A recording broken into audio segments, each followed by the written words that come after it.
Have you ever stopped to wonder how your voice can zip across the planet in a split second, or how a video just appears, streaming perfectly from thousands of miles away?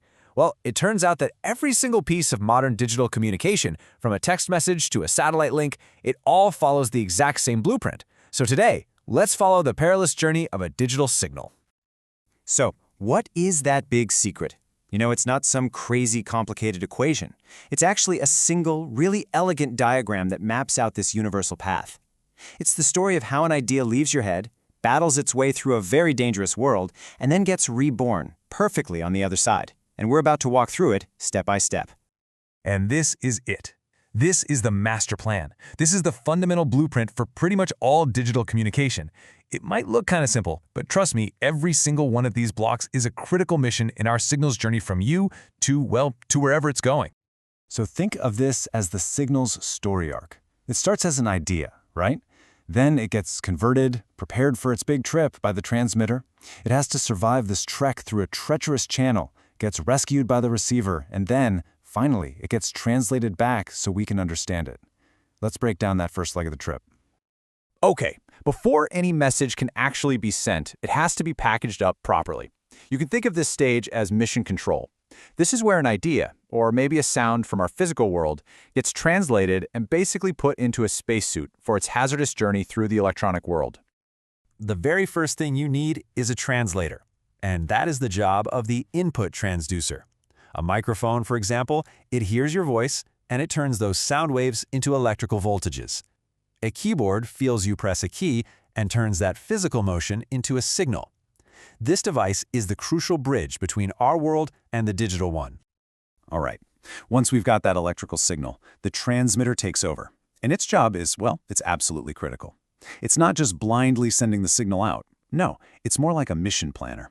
It looks at the path ahead, what we call the channel, and it meticulously prepares the signal to survive that specific, hostile environment. And this preparation, it's a whole process.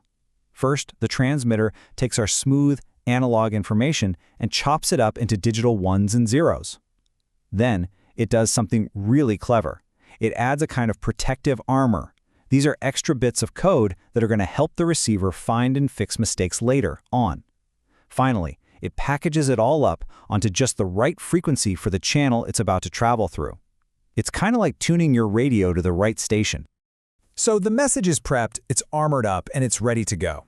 Now comes the most dangerous part of the whole journey. Our signal has to travel through the channel. And let's be clear, the channel is the villain of our story. It's the physical medium that is going to do everything it can to corrupt our perfect little message. And this villain, it comes in all sorts of shapes and sizes. The channel could be a physical wire, like an old copper phone line or a super fast fiber optic cable. Or it could just be the air itself, with the signal flying through it as a radio wave for your Wi-Fi or your cell phone. But no matter what form it takes, they all share one sinister trait.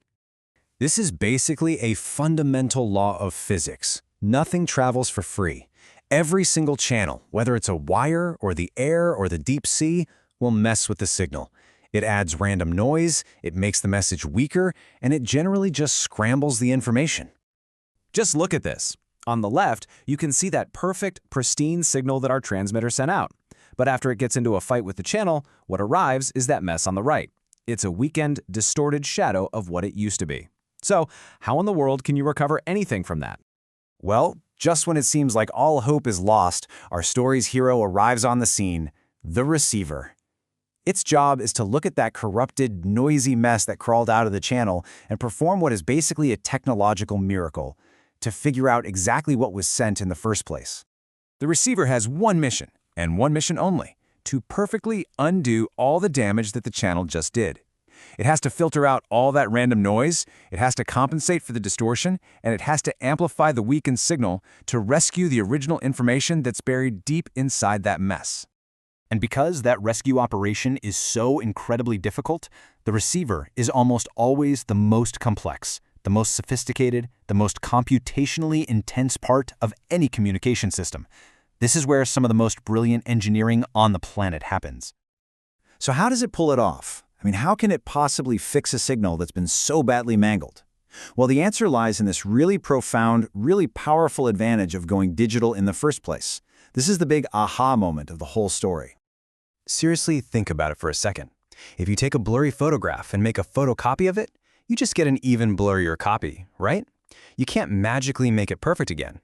So how can our receiver look at that noisy, messed up waveform and create a flawless copy of the original? This right here, this is the secret. An old analog system, like an old radio, it had to try to reconstruct that messy waveform, noise and all. But a digital system, it has a much, much simpler and smarter goal. It doesn't have to reconstruct anything. It only has to recognize what was originally sent. Think about what that really means. The receiver doesn't have to rebuild some damaged, complicated wave. Nope. It just has to look at the mess that comes in and ask a really simple question. Was that supposed to be a 1 or was that supposed to be a 0? And just making that simple choice is a way, way easier problem to solve. And this is the magic trick. The absolute moment the receiver decides, okay, that noisy mess was definitely a 1, it throws the old, corrupted signal away. It doesn't even try to clean it up. It just generates a brand new, perfect, flawless one from scratch. And in that instant, poof, all the noise, all the distortion from the channel is completely gone. The signal is reborn.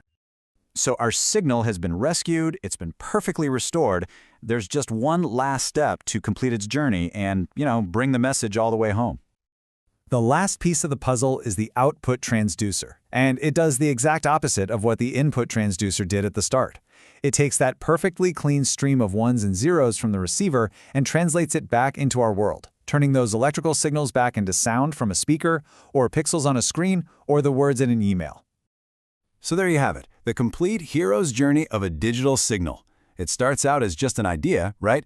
It gets prepared for its ordeal by the transmitter, it gets corrupted and beat up by the villainous channel, it gets rescued and perfectly reborn by our hero, the receiver. And then finally, it returns to our world, mission complete. This simple, elegant blueprint is the foundation for our entire connected world. It's how your Wi-Fi works, it's how your GPS knows where you are, it's how this explainer even got to your screen. And what's really wild is that the same fundamental principles that connect our phones are the exact same ones we use to talk to probes in deep space, millions and millions of miles away. It's a truly universal model for connection.